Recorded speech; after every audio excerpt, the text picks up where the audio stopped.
What's up, college football fans? Noah Hiles, Andrew Destin here on the Post-Gazette Sports Now college football show, bringing you one final week of college football coverage here for the 2022 season.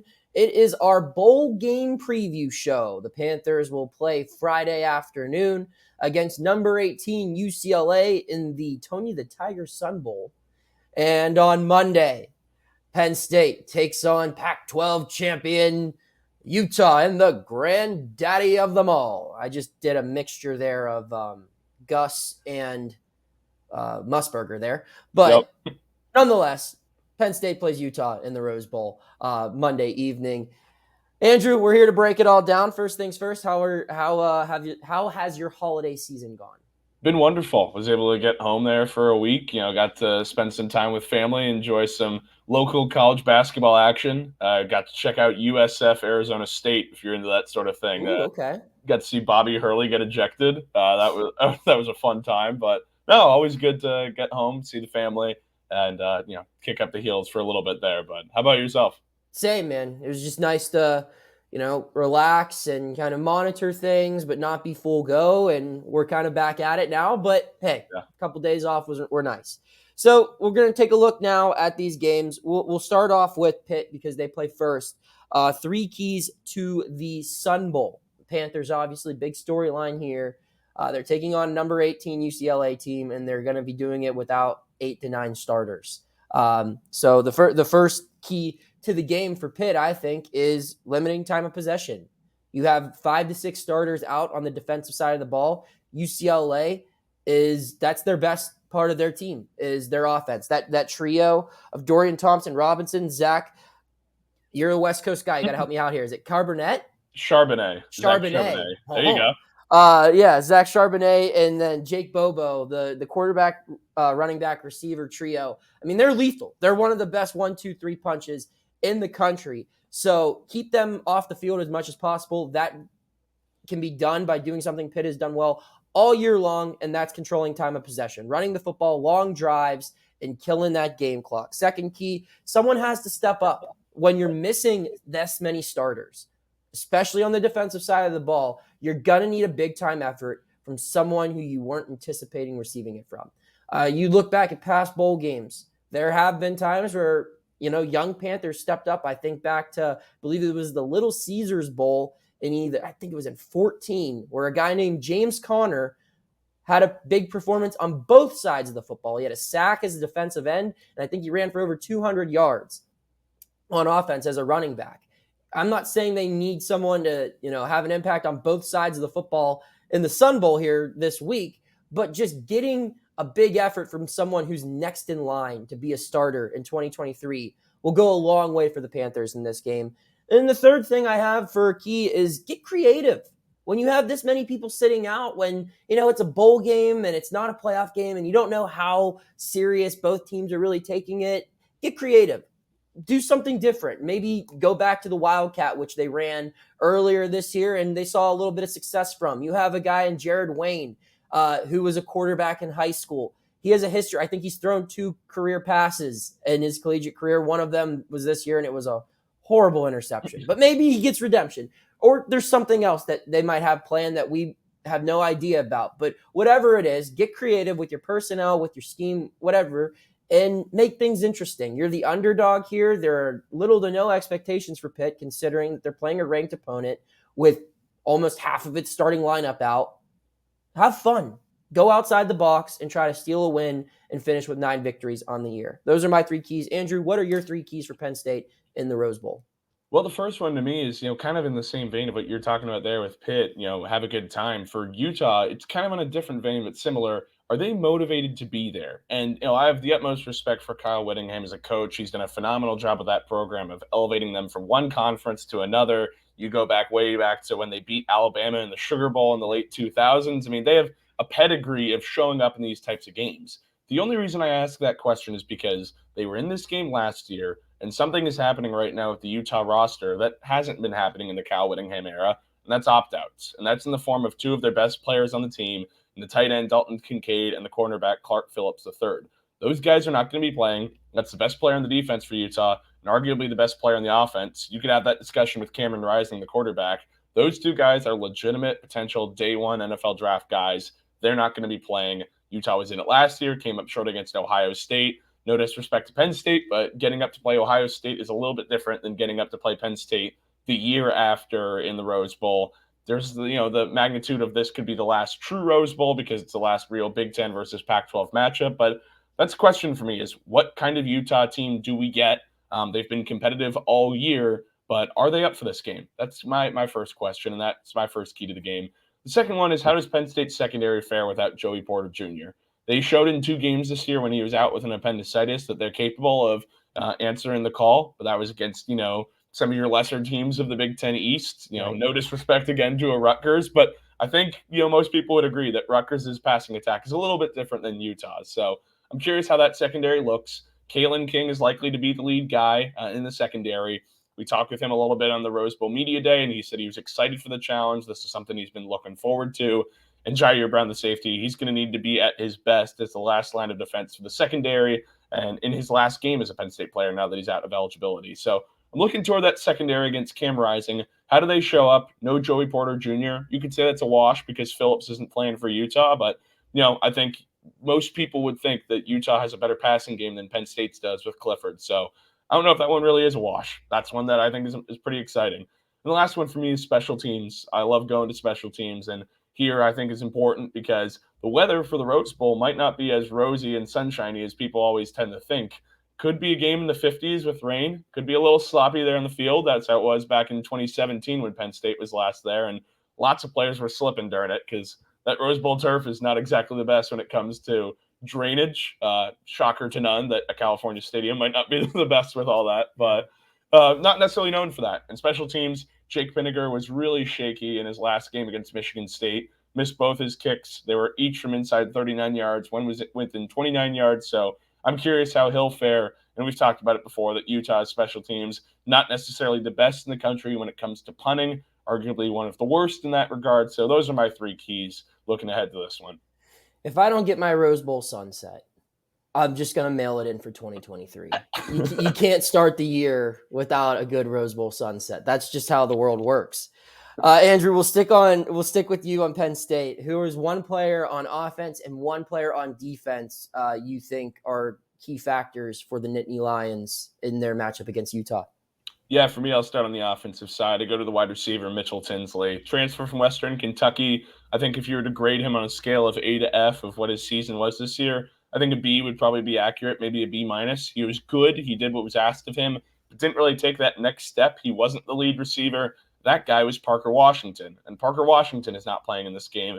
Kind of coupled reasons. He had a season-ending injury earlier in the year, and then also he's declared for the NFL draft. So, he wasn't going to be able to play because of the injury, but he also doesn't sound like he was going to play regardless. Maybe that's looking into it too deeply. But either way, Washington's not playing.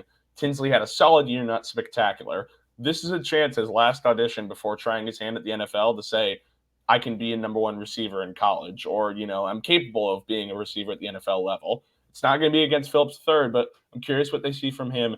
Does he have a big game against Utah's secondary, or is he kept in check? And if that's the case, then the tight ends are going to need to step up big for Penn State. Looking at Brenton Strange before he heads off to the NFL draft, as well as Theo Johnson.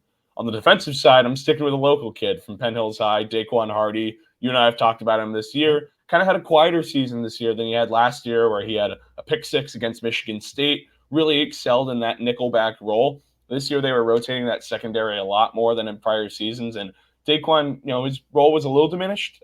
It's not that he played bad, he just didn't play as much. But again, no Joey Porter Jr. I got to believe he's going to get some more snaps, and he's a guy who takes chances, likes to chase the ball.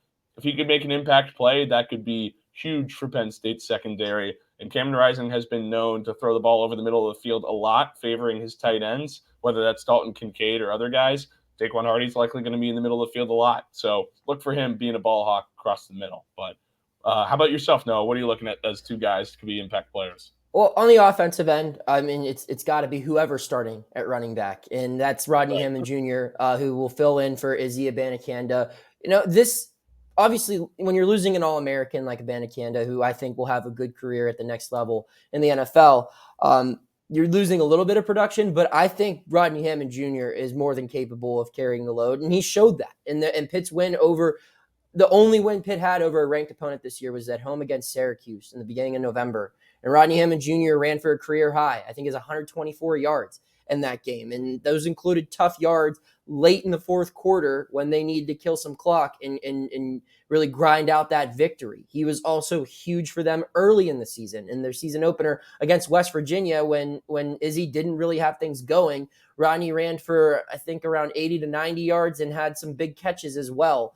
Scored a pair of touchdowns to help the Panthers beat the Mountaineers in that one. So this is a guy who is more than capable of being the focal point of an offense. He will be Pitt's, star player on offense next year if all goes according to plan and he doesn't transfer out or do anything crazy like that.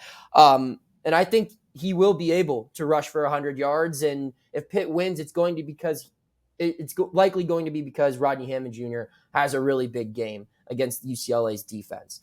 We flip over the defensive side of the ball, and like you, I'm going to go with a local product. I'm going to go with Deion Hayes out of Westinghouse, someone who was a high recruit when he was brought into Pitt. He's kind of had to wait his turn as the many talented players in front of him on the defensive line made their way to the NFL, and his time has arrived. He started Pitt's final game of the season this year against Miami. Or don't even think he started, but he might as well have been a starter with how often he did play in that game. He had 3 sacks in that blowout victory, and he really showed that, hey, Kalijah might be going to the NFL. Habakkuk Baldonado probably following him as well, along with Deslin Alexander, who's graduating. But I can be our next great pass rusher. And, we'll find out if that's true or not, but this would be the appropriate stage for him to show that. While, he showed it against Miami, that's a 5-win team that didn't qualify for a bowl, playing in its last game of the season where they clearly were checked out. Let's see you do it against UCLA. Let's see you get after Thompson Robinson, one of the better quarterbacks in the country. Let's see you make some big plays in the backfield and help your team pull off an upset and, take this program a step further as it continues to build to the heights of other teams in the state or in the area where they're at. So Deion Hayes is someone I definitely have my eye on to make a statement to end this year on and to carry into next season. So we'll wrap up the show, Andrew. 2 bowl games will both be at them. I fly down to El Paso Thursday morning. So by the time you're watching this, I'm probably already in the Lone Star State. Might get myself a little cowboy hat, maybe some cowboy boots, big belt buckle, a bolo tie. And then I don't know, what do you get in California? You just get your parents home cooking because you're from there, right? Yeah, pretty much that. They'll bring it down for the hotel. I'll get my flip-flops. I'll be okay. I'm doing all right. There you go. So we'll go with our score predictions. We'll start with you in the Rose Bowl, Andrew. What's your score prediction for that one? Yeah, I gotta, Penn State fans won't be happy with this one, but I'm riding with the Utes. Can't pick against Kyle Whittingham, just too good of a coach. Can't pick against Cameron Rising, too good of a quarterback. All of the losses the Utes had this year were by 10 points or less, one of which was to the UCLA Bruins. But other than that, the other 2 losses were by a field goal. At Florida in that season opener, at Oregon, lost by a field goal. This is a really good team, and a lot of people pegged them as a college football playoff team this year, and rightfully so. They were a couple of good bounces away from being that. This was a very talented roster, and I think Penn State's going to put up a good fight, but, I sound like a broken record. They're going to need to beat teams over the top with their passing attack. I don't know if Sean Clifford quite has that in him. If Parker Washington was playing, that would make a difference. They've been able to ride the last few games without him because of the quality of the opponent. But against Whittingham, who's known for his defense, and an offense in Utah that can pound the ball, can run the ball the way, not quite like Michigan did against Penn State, but they can run the ball pretty well. I just don't know that I can see the Nittany Lions pulling this one out, barring some big momentum plays swinging in their favor. I'm rolling with the Utes, 34-28. How about yourself, Noah? 34-28. I'm also going to pick the team that I cover to lose. I just think that Pitt's missing too much. I don't know how big of a step down Nick Patty is from Keaton Slovis. I think it's maybe a wash if Patty plays at his best. But the key here is on defense and how can Pitt find a way to maintain, all of these electric players for 4 quarters. And I think they'll do a decent job for 3 of them. But if the offense can't find a rhythm, which I'm not confident it will be able to without Abanikanda and Slovis and company, I think it'll do an okay job, but I think at the end it'll just be too much. UCLA will be ahead for the whole game. Pitt will get it close, and then at the end, UCLA will have this, devastating game-winning touchdown to pull ahead. I'll say the Bruins win this one, 31-21. to end the Panthers' year at, I believe, 8-5. So that'll wrap up our 2022 college football coverage. Andrew, you got a bold prediction for the 2023 college football season? If so, let's hear it. Ooh, prediction for the 2023 college football season. You're talking Penn State, or you're talking the playoffs? I'm talking anything. I'm talking next college football season. What do you got for me? Ooh, I'm saying, let's see. I'm thinking I got Michigan repeating, going to win the Big Ten again. I'll say that. I am a Harbaugh stan, just as somebody who grew up rooting for the Niners. I've always believed in him. I think this is for real. I think this is not, a sham, and I'm very curious how Ohio State will approach the Ryan Day situation, because I guess my other hot take would be, is Ryan Day on the hot seat as an 11-win coach every season? I think that could actually be a real argument. I think so too. Which is funny to say out loud, but I think that's a real thing there. So I think Michigan's for real. I think that's no joke what Harbaugh's doing up there with the Wolverines. I'll say for the second straight year, a transfer portal product will win the Heisman Trophy. And I think that will show that it'll only make the transfer portal argument even more toxic than it is or whatever. But right. I think whomever, pick one of the billion people who have left and went to somewhere else. I think similar to what happened with Caleb Williams this year, a guy who packs up and takes his talents elsewhere will take home college football's best individual honor. Those are our bold predictions. Come back a year from now and we'll see how wrong we are. Thank you all for tuning in. As always, hit that subscribe button if you haven't already, and keep tuning in. We'll have coverage leading up to both the Sun Bowl and the Rose Bowl here at the Post-Gazette and Post-Gazette Sports Now YouTube channel. Have a happy new year. Thank you for checking out this content from Post-Gazette Sports. If you liked the video, please like it and subscribe to our YouTube channel. If you enjoyed it on Apple Podcasts, please rate us 5 stars on Apple Podcasts. For 6 months of digital access to post-gazette.com for just $6, click the link down in the description.